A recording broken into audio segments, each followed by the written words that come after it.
Hello and welcome to History 209, 20th Century European History.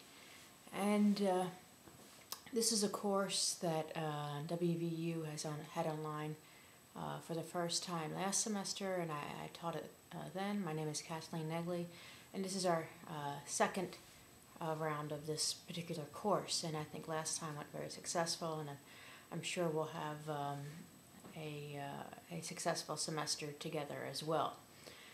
Let me first tell you what this course is about and how it works. So we're covering 20th century European history, and I'm going to do my best to try and give you a European version of this course as well. So oftentimes American students are given a very a look at history, especially European history, through the lens of America, and we're going to try and change that perspective, so how European history looks to Europeans, or just a general, more global or international look at this very important time period in history. Let me tell you about the course and how it's constructed. If you haven't printed out the syllabus yet, this might be a good time to stop this video and have that in front of you. If you have the syllabus and you've read it, then this is a bit of a summary of what the expectations are for the course. You're going to be reading 5 books this semester and writing 5 reviews, one for each book. And each book is read generally within 1 to 3 weeks, with the review following that immediately. The first review is due very quickly, and if you haven't looked at the calendar dates yet, I would suggest you do so on our eCampus page to see what my expectations are when things are due. So you'll be writing, again, 5 reviews, and I'll explain briefly in a little bit what the expectations are each review are going to be like.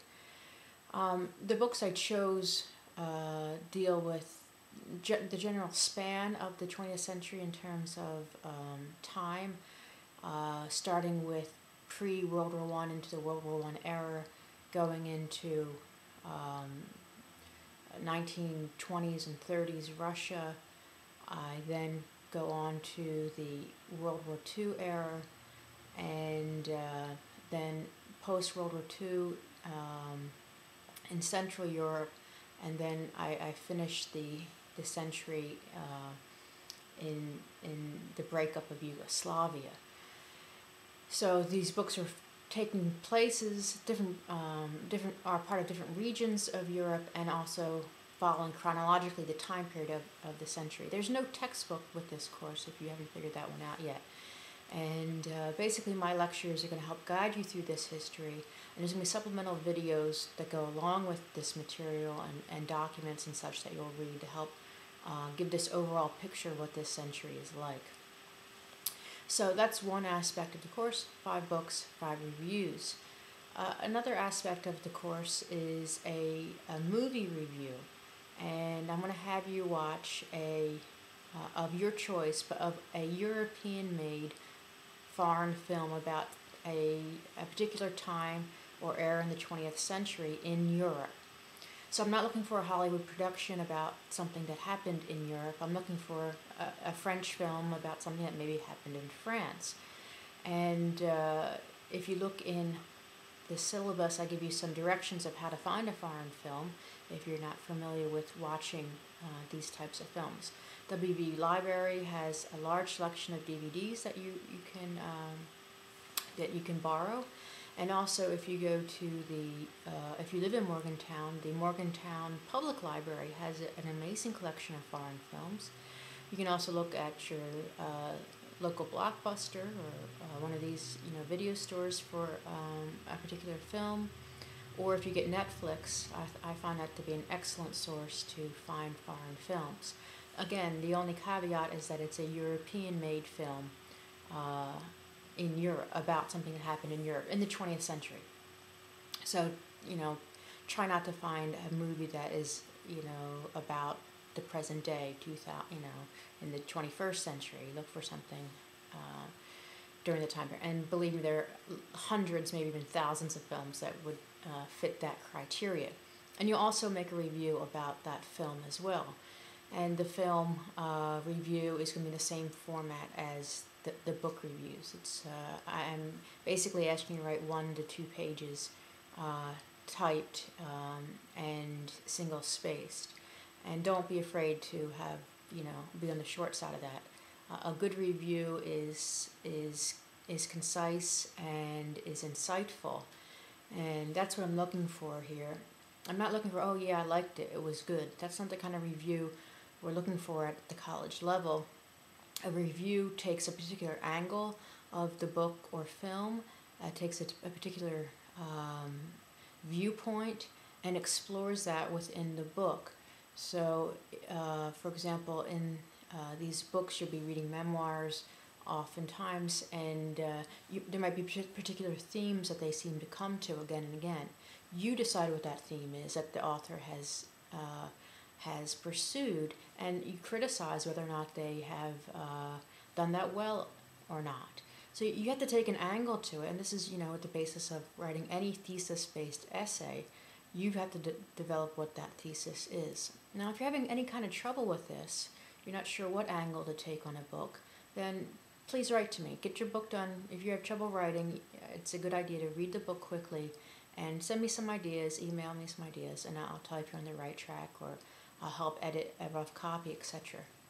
But I need time before the due date, and so you have to work quickly if that's going to be the case. And I have no problem with doing that, and I've had many students who start out very rocky and finish with an A in the class because they asked for help, and I have no problem giving help.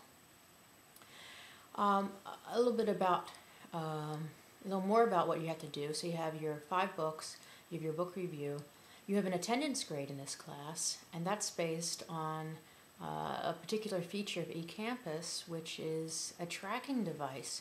It's almost like Big Brother in eCampus, that for every folder you open and every video you watch, eCampus makes a note of that, and teachers have access to see what you have watched and what you haven't watched, what you have opened and what you haven't opened. So if a video is 10 minutes long, and I go to see who watched a video, I can see if you watched it or not, and I can also see if you watched it to the end. It's 10 minutes long and I see you've watched it for 30 seconds, that tells me that you haven't finished it. One thing that is great about an online course, though, it should be convenient to you when you watch these things. So I'm going to put the material up every few weeks. New material will show up, and you watch it at your convenience. That's the luxury of online course, but it can be the danger if you don't monitor yourself, and that means putting yourself on a schedule while you're in this class. So some people watch a video too every day. Some people save it up for the weekend and just have a blowout session of History 209. It's up to you, and what works best for you. You have to probably try and figure that out for yourself. Generally, I put up about an hour of lecture video every week or week and a half or so of me talking, and then there's also usually maybe about an hour worth of supplementary material. So you need to budget that somehow into your daily schedule. So that's another aspect of the course in terms of attendance. And another part you have to participate in is our discussion board. And the discussion board is, I'll put up topics every few weeks, and then you'll have to write a paragraph response. Sometimes I ask you to look at something, sometimes it's based on something we've read or something else we've done. It's easy points. It's just that you're participating in the class and you're responding to other students, and there's some kind of communication going on between me and you, and also you and other students. And the last part of the course in terms of points is our final exam, and that's an essay exam at the end, and we'll talk about that a little bit further.